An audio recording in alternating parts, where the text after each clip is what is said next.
Well guys, as you just seen in the previous video, we had one of our good customers getting a pretty nasty accident. Well, it's been about 3 weeks ago now. He got in a real bad accident. They don't really know what happened. Just on the big end of the track, got loose. They was running quarter-mile stuff, and it just started swapping, and he couldn't gather it back together. But he ended up going through the quarter-mile on the roof at 160 mile an hour, and then he slid for, was 1,000 foot that he ended up sliding on the roof. Yep. And during the midst of all that, you can't really see it in the video, but upside down, it come and slid and hit the front end, hit up against the wall. So luckily the customer was okay. Didn't have nothing wrong with him. He was just a little beat up just a little bit, but all the safety gear in the car did what it's supposed to. Everybody at the track did what they supposed to. I believe it was up in Bowling Green. But then he gave us a call and asked us if we think we could fix it. So I told him to get it down here and we'll see what we can do. So she's on the table now. That was the first thing we did. I really didn't tell him if we could fix it or not. I told him the first step to do was get it down here to us and us get it on the chassis table and make sure that the car wasn't bent. So that's what we did. It took us about a day to get everything set up, get it on the table, and then we did a lot of measuring. So once we did all that measuring, well, really before we did measuring, we got it all on the table, got it squared up on the table the best we could, and then the bars that were bent on it, we went ahead and cut. That way they could relieve pressure from where they had been bent. So we did that. Then we did all of our measuring, and knock on wood, everything measured within 1/16. And for this to be as old of a car as it is, that was kind of surprising to me. But it had some pressure on it though. It did have some pressure when we started cutting them bars. But as you can see, it KO'd the top of the car. Like I said, it slid 1,000 foot up here. So this is where the majority of the impact was taken. Derek can insert some pictures here that the customer sent us of the roof after he got it cut off, because we forgot to take some after they cut the top of the roof off. You can see where the A-pillars took a really hard hit and where there's ground down, which we can walk out here and we can kind of show y'all that. So these are the A-pillar bars in the car. All this got cut out, but you can see right here, this is pretty much ground through. This is paper thin right here, and then all of this right here, and then down here on the bottom side too.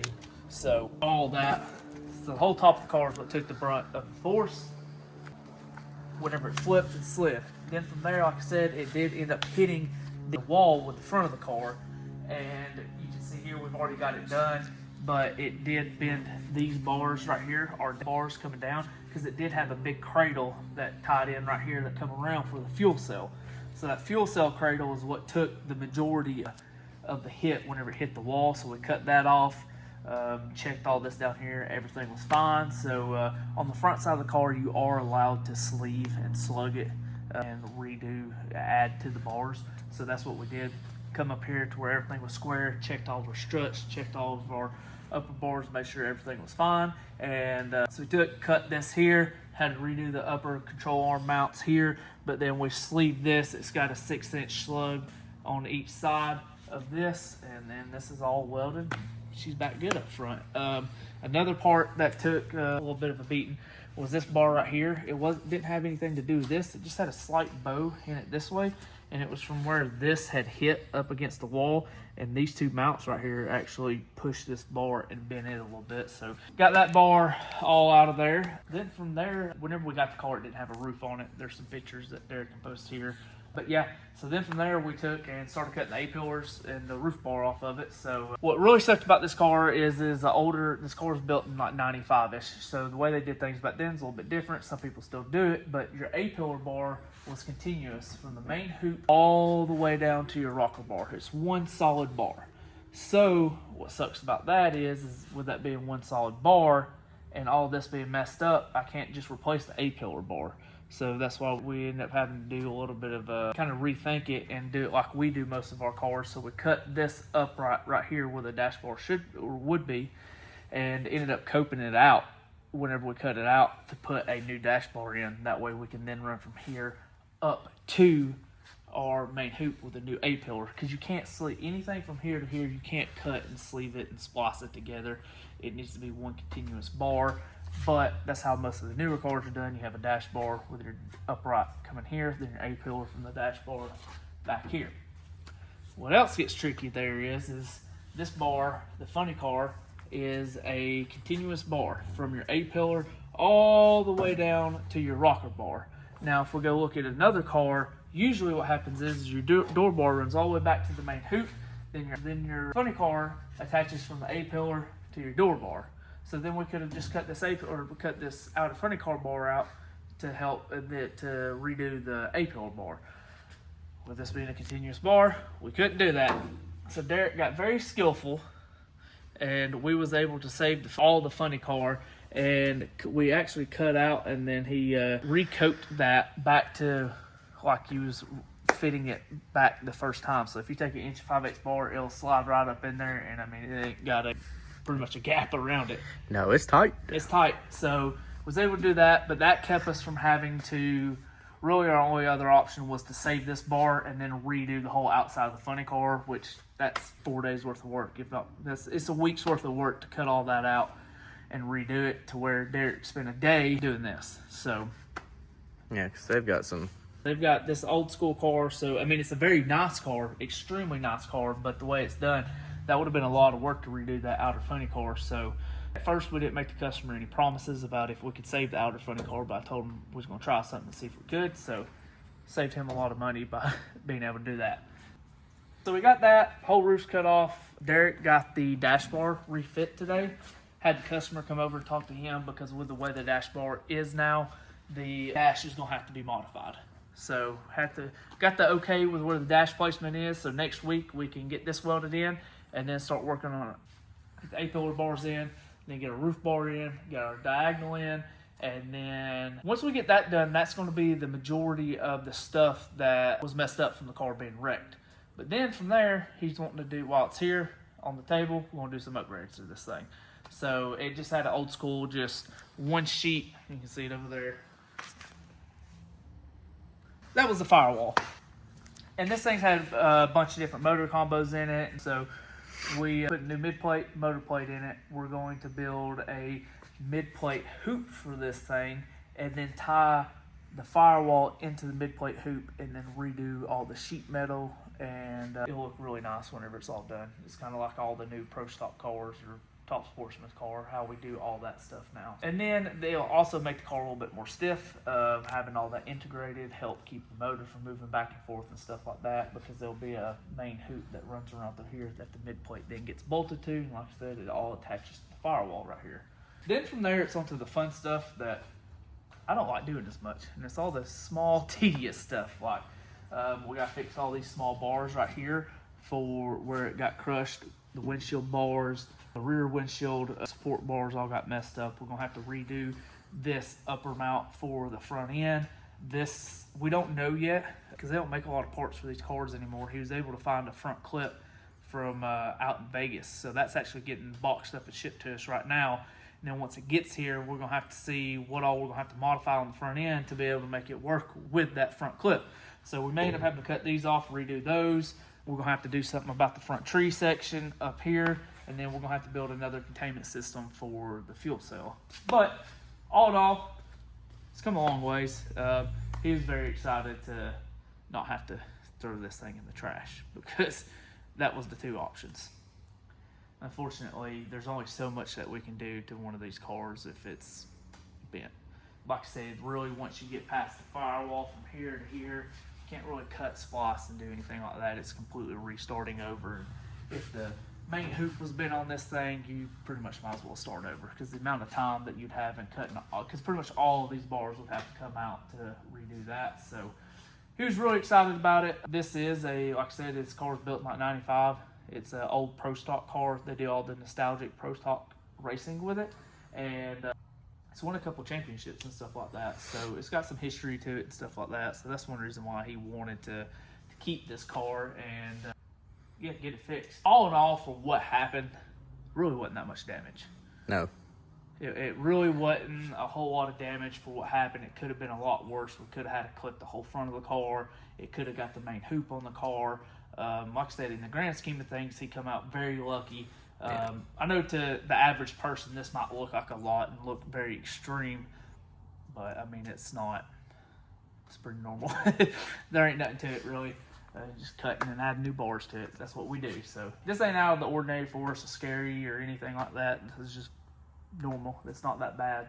But we got a lot going on right now. What season is it? This is downtime for all of y'all, but this is our busy season. Wintertime is extremely busy for us. So surprisingly, we do have a lot of people inquire off of YouTube and stuff like that about having stuff done. And we're getting to the point now to where we're so busy to where I'm having to turn down a lot of people. It is nice because I get to pick and choose what I want to do. But yeah, I mean, still hit us up if you want something done. But if I can't get to it, I just can't get to it at the time. But we've got a lot of big jobs going on right now. We've got this job. We have the blue Cummins truck that y'all seen a bunch of. It's back. It's back. It's getting something similar to the same amount of work done to it as this thing. Cabs got to come off, beds got to come off, and then the floor structure underneath it's got to get cut out and redone. Trying to lose a couple 100 pounds out of this thing this winter. So yeah, big job. big job. Then from there, we have this blue Mustang that we've done a bunch of work to. It's back. It's back. Probably one of the nicer cars that we've ever had in the shop. Derek's had the joy of cutting it apart. Customer put it on a set of 26s. This is a street car. I mean, in the grand scheme of things, I mean, it's still. Yeah, this is a street car. He can drive it. I mean, it's not cut up, and really we're not cutting up on it that much. But he put a set of 26-inch radials on it, and 2 weekends ago he ended up going a 490. I think it's a 490 flat in this thing on a 26, which is insanely fast. Car's not light, full interior, still got the stock front clip on it. It's still all glass. I mean, this is a true street car, so he's wanting to go a little bit faster, which is going to be really fast on the 26. But it was still on bone stock suspension. Still had cool springs with just a double adjustable shock on it, stock torque boxes, stock mini tubs. This car was bone stock. So we're getting rid of that stuff and upgrading them this year. Derek's already got the spare tire carrier cut out of it.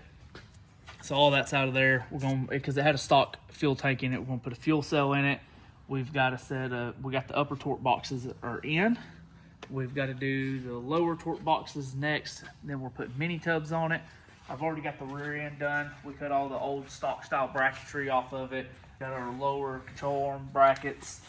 Got our coilovers, because we're going to do a coilover instead of a coil spring. Then our anti-roll bar in here, housing on the anti-roll bar. So this thing's getting a lot of goodies. He's also ordered another set of wheels for this car. That's the reason why we're doing mini tubs, is he ordered a 12-inch wide wheel to put a 275 on.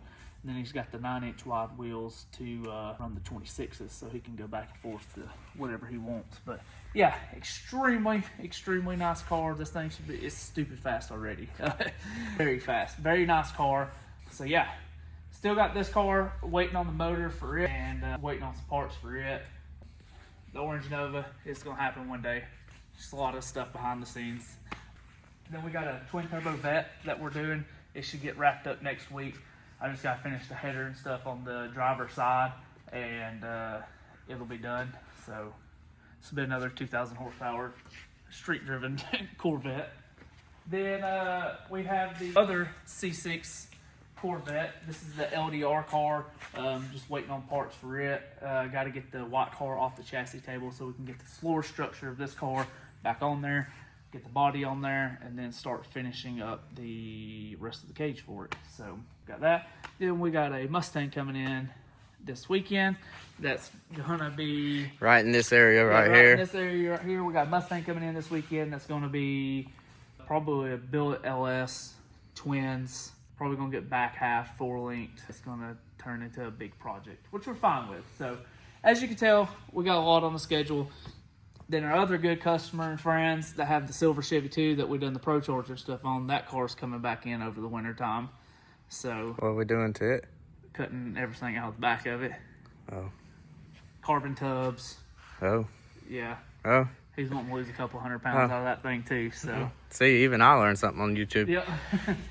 So I mean, those are the projects that are just physically here and scheduled out now. And that doesn't even include that smaller stuff that I have on the schedule. So if you're trying to get something done quick, it's probably not going to happen. If you have a big build that you're wanting done, get on the schedule and get with us, because our schedule just keeps getting pushed out. So very thankful for all of this work. It's we're very blessed to have this much work and stuff like that, and getting into these bigger builds, because that's what I want to do. This is what I've always wanted to do, is the big builds like this and stuff. So if you have something like that you want to do, we'll probably be able to take on 2 to 3 big builds next year. But other than that, it's probably going to be just smaller stuff that we can take on. Because and not to mention that all this stuff that's in here, everybody wants done by the first of the year.